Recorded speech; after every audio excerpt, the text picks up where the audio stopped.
only election that will be organized in Biafra land are Biafran elections. And we are already preparing the appropriate body to start the process of the election in Biafra land, which some states that are ready as quickly as they are possible, we start going into election in Biafra land. We already got a couple of governors in the Biafra land that are ready for election. The government will review all that they have in the area of security, area of the preparedness of the people, and start the election. We'll be doing it one state at a time. But some state governors have already declared that in the next couple of months, they will be ready to conduct their first election in their states in Biafra land. There are 40 states in Biafra land. Those are the only states that we will allow to conduct election in Biafra land. I want everyone to remember that. So, as we all know that on the 8th of November this year, 2025, is the Anambra State governorship election. Oh yes. Now, Dr. Mrs. Ngozi Rabeze has said that there is nothing like that. That the only election that will happen in Biafra land is the USB election. Oh yes. You know what? I'm not going to talk too much. I'm just going to allow you to see it or watch it rather and hear the way she said it and other things she said, because this one, I don't really know what to say. But then, watch it, then you do well to drop your comment in the comment section what to think about it. Which one are we standing for? Anambra State governorship election, Nigerian election, or USB election? Which one? Do well to drop your comment in the comment section, all right? But then, please, watch this. I want to first use this opportunity to recognize and appreciate and honor our leader, Onyedu Nnamdi Kanu. He is one of the reasons for the seasons. It's because of him that we are doing what we're doing today, which is the freedom, the restoration, the protection of the United States of Biafra. We thank God we've achieved that. We want to thank him for what he does every day. We thank him for his resilience. And we pray God to continue to protect him from the hand of the evil terrorist state of Nigeria.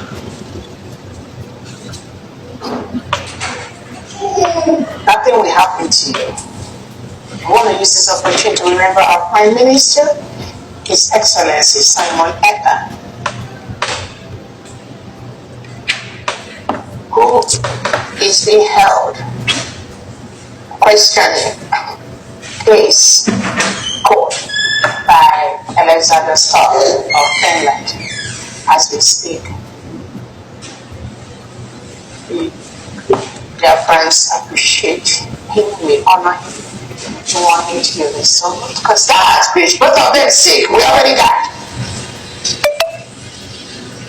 We appreciate you, His Excellency. I want to use this opportunity to remember the United States of Biafra Defense Forces, the Liberation Army, the Navy, and the Air Force.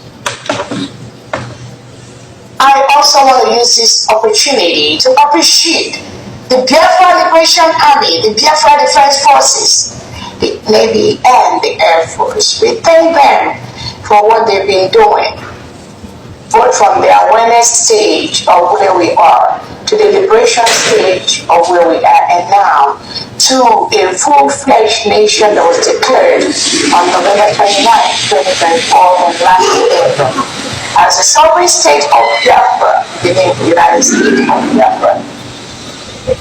We thank them. I also want to use this opportunity to thank all the cabinet members, the heads of different departments of the United States of Biafra government for what they do tirelessly, working day and night behind the scene to ensure that this reality we are right in now was realized. I thank the heads of the missions, different countries across the world. I thank the 40 state governors in Biafra land and their commissioners on what they do every day to ensure that the United States of Biafra is a reality as quickly as possible. I thank you all. I thank all the stakeholders in all the 40 states of Biafra land doing what they are doing every day. Right. Yeah. Today, I'll be with you in a minute. I'm so beautiful. Thank you. To do whatever they got to do every day to ensure that Biafra is no longer history. Biafra is a reality, whether the enemies agree or they don't agree. Whether Tinubu of Nigeria, our sister neighboring nations agree or not. Whether Christopher Musa agrees or not.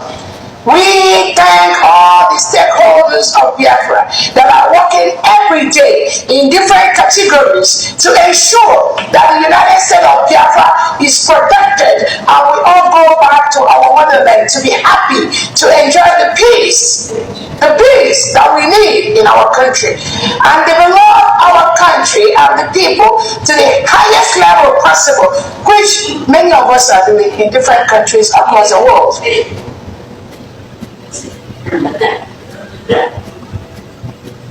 We thank them.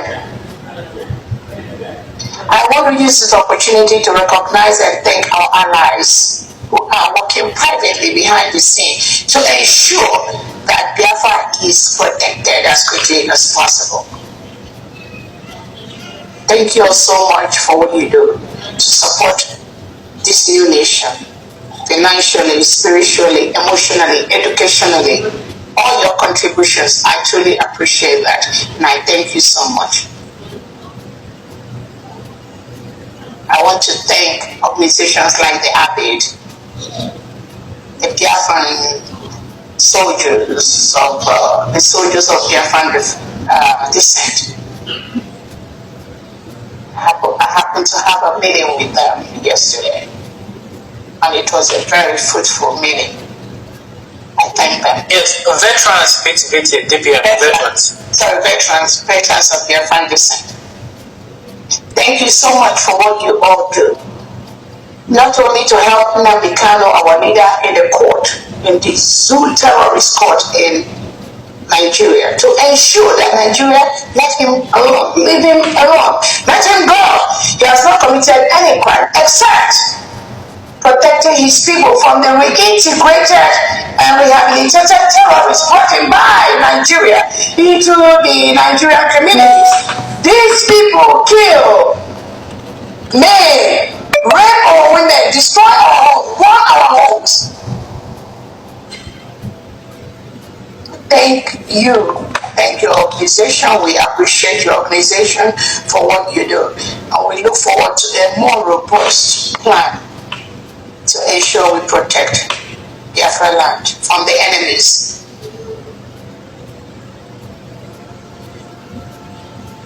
I want to also thank all the cabinet members of the United States of Biafra for what they do every day to ensure that we go home as quickly as possible. Thank you all for what you do, the different departmental heads, the secretaries of the different departments. Those enemies of Biafra that do not want a free notion, those that do not want good things in their life. I know you are listening to me, so we welcome you. I want to let Biafrans know that we are doing awesomely well. Just take that. We are doing extremely well. This United States of Biafra government and the Biafran people, they are doing very, very well. Some of you may have seen we are countries that support the freedom of the people, the respect of the basic rights of people. People that knows the ills that the Nigerian state, headed by President Tinubu and the defense chief Christopher Musa, is doing to the citizens. Countries that recognize that. We thank them. We thank them. Countries like Canada that have declared APC, PDP. These are political parties of President Tinubu and Christopher Musa, declare them as a terrorist organization. That is how you classify terrorism. When you have the president of a country that engages in the killing of its people, reintegration of non-terrorists, rehabilitation of non-terrorists, who they hire into the police, into the army, give them AK-47, send them across the whole Nigeria, also in Biafra land to kill indigenous people. That is terrorism. And most of us got the report this week when Canadian court have declared President Tinubu's APC party as a terrorist organization. That is the real terrorist organization. The whole world are following, the whole world are witnesses to how the Nigerian state and their parties are the terrorists, not innocent Biafrans like you and I, who are being branded as terrorist financiers, as terrorists, or our leader, Nnamdi Kanu, or our PM, Simon Ekpa, who Finland has branded as a terrorist financier. No, Finland, you need to take a lesson one-on-one from Canada on what constitutes terrorism. Who are the real terrorists? Not we, not innocent Biafrans. We live by the rule. We obey the rules of every country where we are. But we thank the Canadian government for calling a spade and labeling Tinubu and Christopher Musa as belonging to terrorist organizations. That is what they sponsor. That is who they are. That is the fact of the matter. Today there was a report. The Nigerian state in either Kano or Kaduna state where they were planning to run an election, and this terrorist organization headed by Tinubu, they came and hijacked the polling boxes, the polling papers, everything. It was swept away. And these are people, they were trying to organize some election in the northern part of Nigeria, which all of us say, no, there will never be. The only election that will be organized in Biafra land are Biafran elections. And we are already preparing the appropriate body to start the process of the election in Biafra land, which some states that are ready as quickly as they are possible, we start going into election in Biafra land. We already got a couple of governors in the Biafra land that are ready for election. The government will review all that they have in the area of security, in the area of the preparedness of the people, and start the election. We'll be doing it one state at a time. But some state governors have already declared that in the next couple of months, they will be ready to conduct their first election in their states in Biafra land. There are 40 states in Biafra land. Those are the only states that we will allow to conduct election in Biafra land. I want everyone to remember that.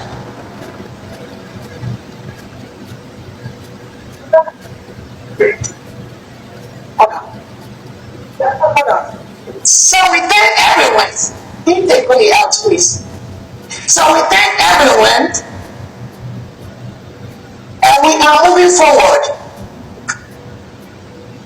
We are moving forward, and we are getting the support. Our allies are looking at all the documents, they're looking at all the papers.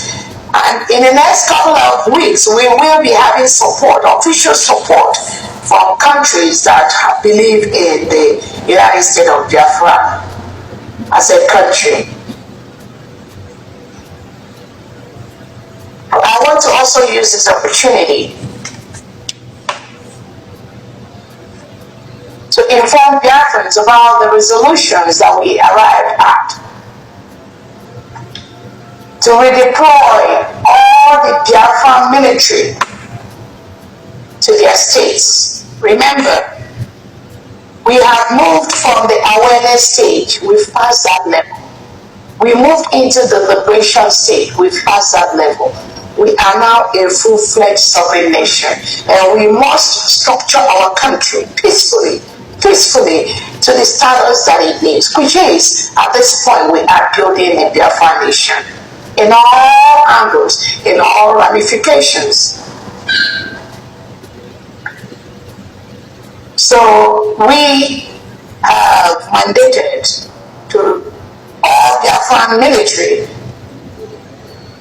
to move to their states. This is in line with our constitution. Therefore, we're building a confederation state where the states are independent. That is why we have decentralized military, where the states are independent but with some connections are the federal. We do not want to build a country like Nigeria where everything happens at the federal level, everything is centralized, where if you are a criminal in Aba state or Sokoto state, you will get permission from Abuja before you can arrest that criminal. That will not happen in Biafra land. So the structure that is laid down by our Prime Minister for the Confederation state, that is what we are building. State police, state military, that will be able to tackle the insecurities, the criminality in their own state, real time, fast time. That is the country we are building. So due to that and all the reasons where we've discovered, some people claim they don't believe in the new nation, and we cannot allow that to happen and survive even 1 second. Our Onyendu Nnamdi Kanu has wanted a new nation for Biafrans. Our PM has wanted a new in Finland on November the 29th. Where our PM prepared everyone from January 2024 to November 2024 before Finland took him away in collaboration with the terrorist state of Nigeria. So we are a sovereign state. We declared our freedom. We declared our independence. In our constitution, which was approved by the Prime Minister, we are running a confederacy. That confederacy requires 40 states of Biafra, with the commissioners already established.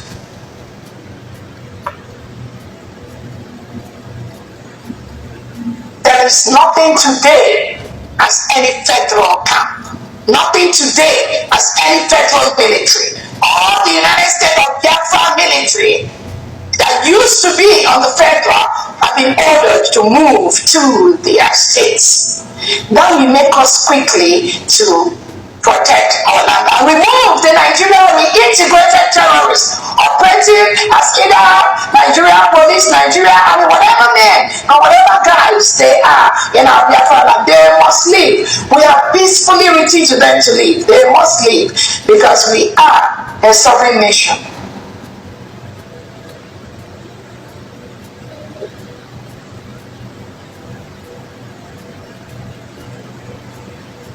Every Biafran military that believes in our Onyendu Nnamdi Kanu, in our Prime Minister, you must move back to your state.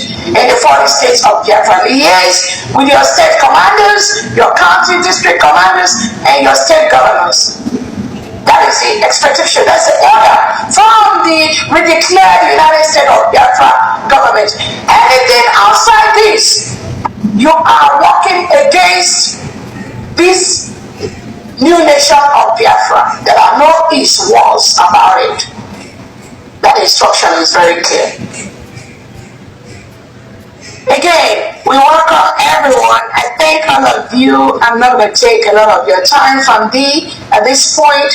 I am going to hand it over to you. And then the last thing I wanted to say is that currently the terrorist state of Nigeria is occupying a foreign land in Biafra. Currently, we see their armor tanks in Okigwe, we see them in Olu, we see them everywhere in Enugu. The Nigerian state has no right to be in Biafra land at this point. We are telling them to leave. We do not need terrorists in our land. Biafra is a Christian nation, and Nigeria has been declared as the most dangerous place in the world for Christians to exist. Biafrans are mostly Christians. Nigeria must remove all their arms, all their integrated terrorists, all their military, all their police from Biafra land. They must do that. They must do that because they are currently occupying a foreign land.